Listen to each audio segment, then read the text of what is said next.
Hulk Hogan's spine was destroyed. By the time he died, he had undergone over a dozen back surgeries, several hip and knee replacements, and was taking daily medication just to walk from his bed to the bathroom. He admitted in interviews that his body was so broken from decades of wrestling that he had no feeling in parts of his legs and couldn't walk without assistance. The nerve damage was permanent. His vertebrae had collapsed multiple times. In his final years, he wore a back brace constantly and used a cane inside his own home. Friends say he could barely sit through a meal without needing to shift or lie down from the pain. The steroid abuse during his prime years was never officially addressed by WWE, but it was well known in the locker room. Hogan testified during the 1994 steroid trial that he had used steroids with Vince McMahon's knowledge. Decades later, those drugs had left lasting damage, liver strain, joint degradation, and nerve complications. His body was oversized and unnatural for so long that by his 60s, it began to shut down. His hands would tremble, his posture collapsed, he needed help getting in and out of cars. WWE continued to book him for appearances, but never disclosed how physically unwell he was. When cameras were off, he was often helped off stage by handlers. The 2015 Gawker scandal accelerated his decline. After the leaked tape and racial slur controversy, he lost nearly all of his brand partnerships. WWE fired him, removed all mentions of him from their website, and erased his legacy in real time. Hogan told close friends he felt completely abandoned. For years, he lived with the weight of being labeled a racist by the same media that once praised him. Even after WWE quietly reinstated him in 2018, they kept him at arm's length. He was never given a real redemption arc. Fans never fully embraced his return. He went from being the most iconic figure in wrestling to a cautionary tale, sidelined and humiliated. During the last 3 years of his life, Hogan battled severe depression. Sources close to him confirmed he rarely left his house.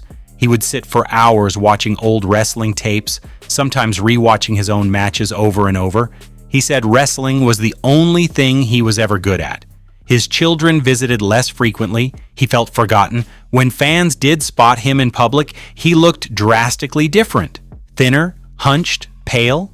His signature blonde hair had faded, and his voice was raspy from surgeries and age. He was no longer the Hulkster. He was Terry Bollea, broken and isolated. Hogan's health kept deteriorating.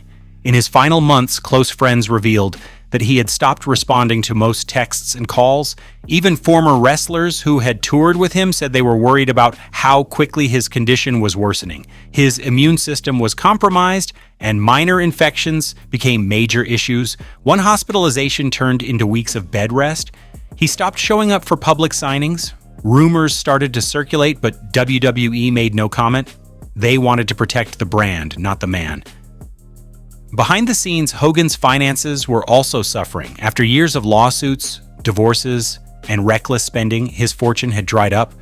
The Gawker lawsuit awarded him a large settlement, but legal fees and taxes consumed much of it. He downsized his home and sold off memorabilia. He had to let go of staff who had worked with him for decades. He lived in a shell of his former lifestyle. Even die-hard fans who once idolized him had moved on. Wrestling had changed. New faces, new generations, and Hogan was no longer part of the picture. WWE insiders later admitted that they had tried to keep Hogan's image alive strictly for nostalgia. They invited him for Hall of Fame cameos and merchandise launches, but kept him far from anything current. Privately, they knew his condition was terminal, but they used him until the end. Even the final tribute video they aired included only selective highlights.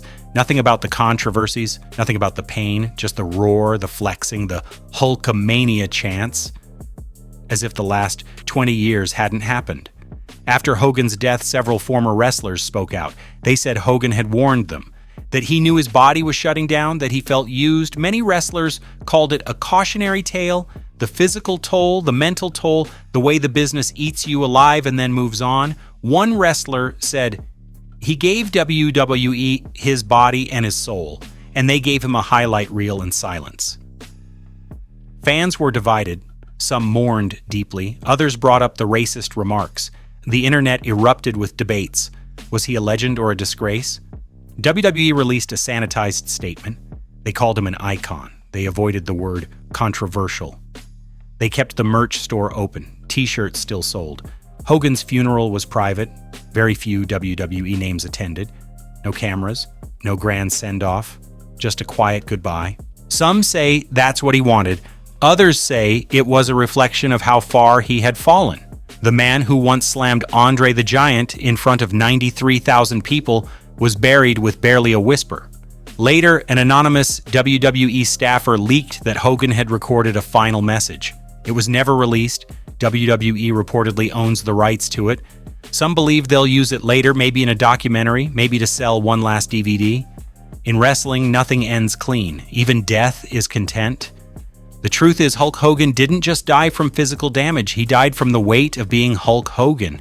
The persona, the pressure, the decades of pretending to be invincible. It all broke him down. By the time the world was ready to forgive him, he was already too far gone. Even more tragically, some insiders claim that Hogan had begged to make peace with some of his critics before passing. He reportedly tried to reach out to black wrestlers he had worked with, hoping to mend the damage his comments had done. Most never responded. A few accepted, but it was too little, too late. Meanwhile, WWE continued its operations. New superstars were being pushed. Merchandise featuring Hogan quietly moved to a legacy section. No announcements, no drama, just quiet distancing. They had done this before, with others, with Benoit, with Warrior. Hogan was no exception. It wasn't until months later that a leaked email thread revealed that WWE executives had debated whether to even air a tribute. One faction felt it would spark backlash. Another argued it would be a PR opportunity. The compromise? A short video package aired on a Friday night SmackDown without fanfare. The Hogan story, in the end, is not just a story about wrestling. It's a story about the machine, the way wrestling builds icons and then discards them when they stop drawing money. Hogan made WWE global. But when his body gave out and his scandals got louder than his cheers, they left him behind. And yet, in a twisted irony, Hogan's name still trends. His image still sells. The yellow and red, the theme music, the finger point. It's all still monetized. Even in death, Hulk Hogan is a product, a brand, a marketing asset. People close to him say that he hated that in his final years, he wanted to be remembered as Terry, not Hulk. That he wanted to be known as a father, a flawed man trying to fix his legacy, not a caricature in tights. But that version of him never made the main event. In private, Hogan reportedly said, "I wish I could unbe Hulk Hogan." But the world never let him, and in the end, the world still hasn't. Hogan's legacy remains trapped in yellow boas and exaggerated poses, frozen in promos and replayed pops. There's no escape from a brand that outgrew the man behind it. Even his funeral, kept small and off-radar, couldn't keep fans from showing up in ripped tank tops, holding brother signs. That's how deep the image ran. The saddest part is that WWE never had to erase him. He slowly erased himself, scandal by scandal, surgery by surgery, lie by lie, until there was nothing left but shadows of what once was the most beloved figure in sports entertainment. They didn't need to bury Hulk Hogan. Hulk Hogan buried himself. Like most stories in wrestling, this one didn't have a clean finish, no triumphant redemption arc, no public apology tour, no Hall of Fame curtain call, just silence. And then content. A forgotten voicemail, a merchandise vault, a rights-controlled tribute package. That's all that remained. So if you're still watching WWE and wondering why they didn't make a big deal out of Hogan's death, maybe this is why. Wrestling doesn't do closure. It recycles. If you found this story shocking, subscribe for more raw truth behind the ring. Drop a like and comment your thoughts. Was Hogan a victim of his own legend? Or did he write this ending himself?